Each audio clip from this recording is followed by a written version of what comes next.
Hi Cancer, June 2024, ito na po ang inyong reading. Kuha lang tayo ng ilang messages para sa inyo. As usual, mensaheng gabay lamang po.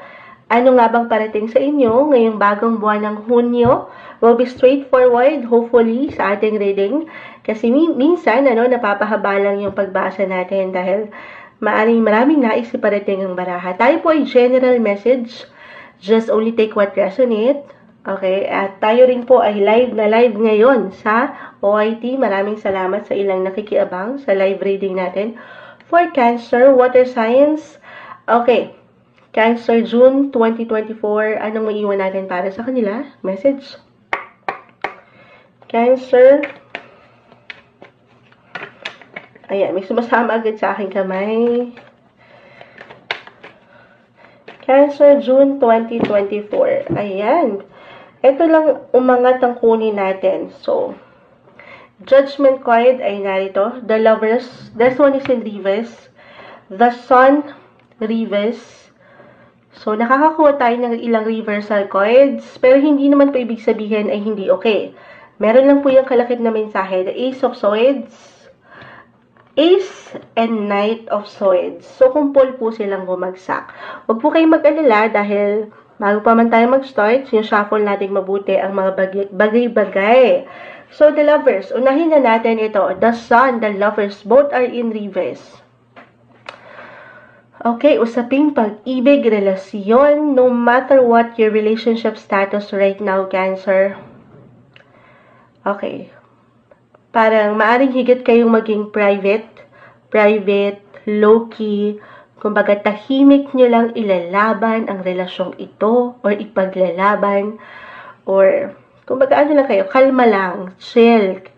At maybe isang message din ito na hindi nyo kailangan ma-pressure sa kung ano mang itinatakbo ng inyong buhay, pag-ibig. Okay? Or talagang, kung narito kayo, especially couples in a relationship attached, na may pagkalo yung energy, the Sun reverse. So, yung enerhiya ay hindi ganun kabongga, hindi ganun ka-energetic, or hindi ganun kaliwanag ang buhay na very normal sa anumang sektor, lahat naman dumadaan doon sa ups and downs, highs or lows, positive or negative. Pero, maaring choice nyo rin naman ito right now, or decision nyo ito na hindi nyo muna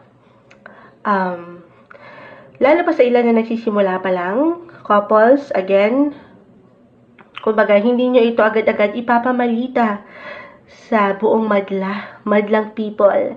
Kumbaga, unti-untiin, kayo na lang muna, i-enjoy nyo lang muna yung kayo right now. Yun naman ang mahalaga.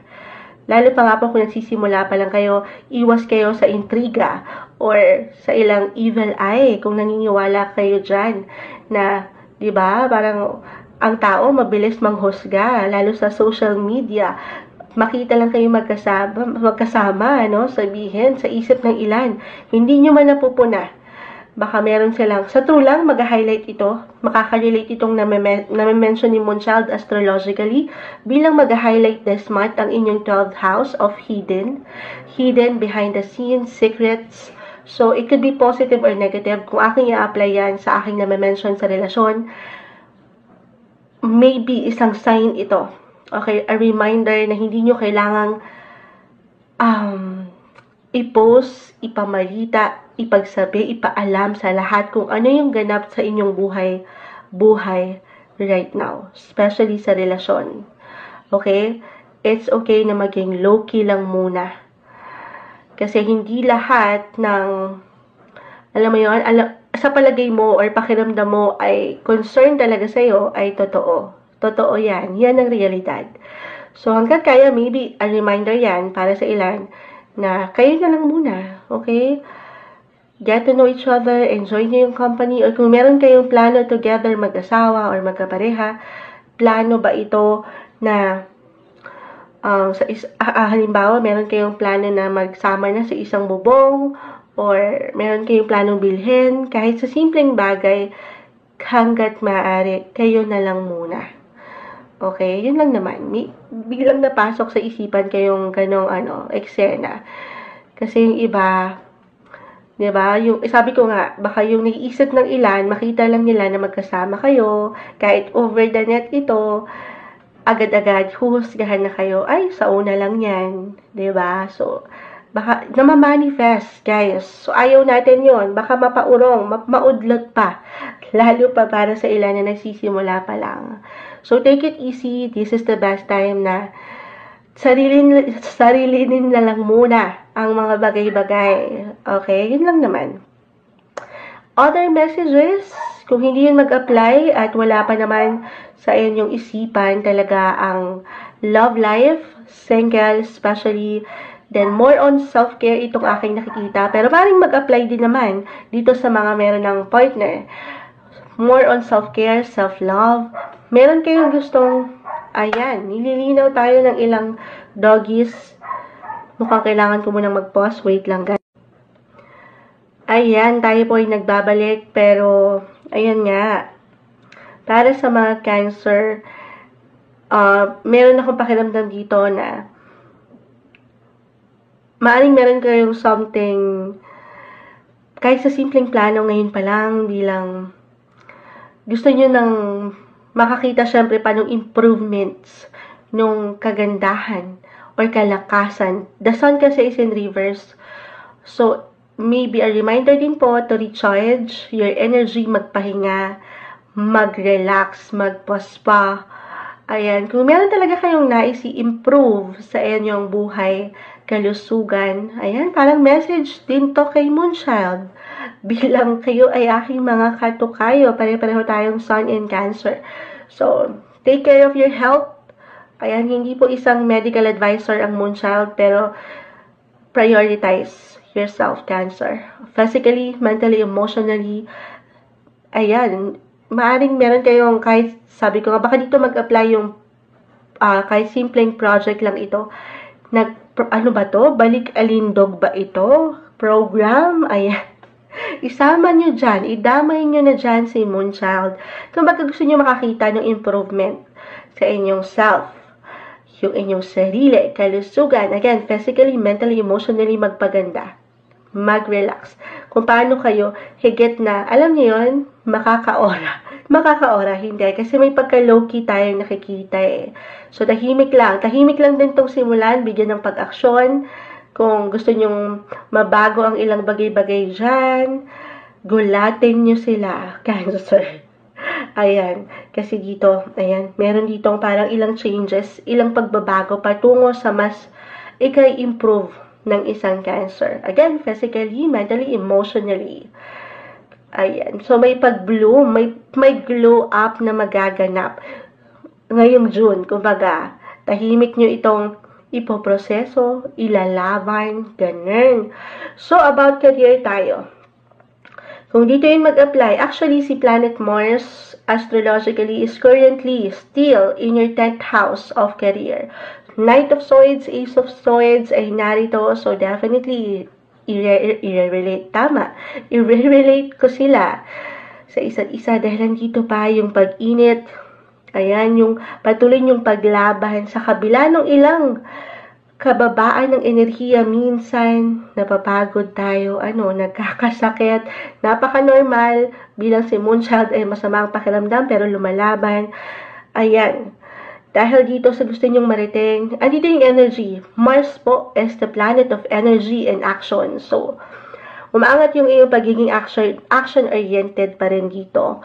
Na, ayan. Sa true lang, meron ditong naghihintay kung magpapatuloy ka lang, ilalaban mo yan. Nang syempre pa, balance guys, nang hindi kayo nasasobrahan o nakukulangan sa ilang sektor gaya ng inyong sarili. Eto, meron at merong opportunity po. Merong papasok na bagong opportunity when it comes to work. Kung kayo ay mga self-employed, it could be a new client, okay? Or a new work, extra work for an extra income ba ito? Hindi nyo pa man ito puna, guys, or ramdam. Dahil nga, focus lang kayo eh. Parang hindi nyo nakikita yung progreso. Minsan, kailangan nyo rin i-recognize, Cancer, ang inyong mga sarili. Mula dito sa ilang laban, ilang daan na inyong nalalagpasan, sa ilang, ayan, hindi naman perfect ang daan. May ilang lubak dyan, pero kinakaya mo. At dahil dyan, yung pakiramdam ay parang lagi kang nagsisimula sa una. At hindi yan imposible, merong something bagong parating sa inyo ngayong Hunyo. Opportunity. Merong pag-increase ba ito sa income? Positive possibilities. I-claim na natin yan. Okay, lalo pa nga po, kumbaga, maybe, lalo pa kung alam nyo naman sa sarili nyo na patuloy lang din kayong nalalaban sa buhay, patuloy nyo ibinibigay yung inyong mga best. Meron akong i-add dito. Maaring kung hindi nyo yan puna sa inyong mga sarili, sa true lang maaring merong someone na nakapupuna ng inyong kakayanan, ng inyong abilidad. Hindi nyo pa man yan maisip or ma-realize right now. The judgment card ay narito. Ayan. Someone na maaring tahimik lang na nakasilay sa inyo. Kumbaga, pinapakiramdaman or nakikita kayo guys, Cancer, okay? Hindi nyo pa man maisip, napupuna kayo. Na-appreciate yung ginagawa nyo. Kaya naman dyan, merong parang may isip ng taong ito. Halimbawa, it could be your boss, someone higher ups, a VIP, your client. Naisip nila na, ay, ang galing niya. Ang tiyaga niya, ang sipag niya. So, dito merong reward. Positive possibilities pagdating sa inyong buhay karera. Patungo kayo doon. I-claim na natin yan. Okay? So, if this is about love, i-relate ko din yun. Meron tayong umaangat dito na new love interest. Kung hindi ko man na-mention. New love interest if single, especially. At, ayan. Maring kung wala kayong ideya, maring nakasilay na ito ng tahimik sa inyo. Merong secret admirer. Merong someone na nai-inspire sa inyo. Physically, emotionally. Ayan. Okay? Ayun, kuha tayo ng ilang final words, advice. Ayan, tumalon na. Kunin natin yung pinaka-exact message. Cancer, June 2024. Cancer blossoming. Ito yun. Na-mention ko kanina. Kung hindi ako nagkakamali, tama ba? May pag-bloom ng inyong buhay. Unti-unti. Iba-iba naman tayo ng paraan kung paano natin pinabubuka ang bulaklak. Choice. Hindi. Di ba lalo pa kung meron kayong kailangan i-recover? Physically, emotionally, mentally, unti-unti yan. Ayan. Papahilumin nyo, papagandahin nyo, papasariwain nyo ang mga bagay-bagay, tutulungan ng sarili. Siyempre pa, kung nandito kayo sa punto na gusto nyong merong mamulaklak, merong mag-bloom, merong mag-glow up, hindi yan imposible para sa inyo, Cancer. Blossoming para sa inyo ngayong June 2024, Cancer.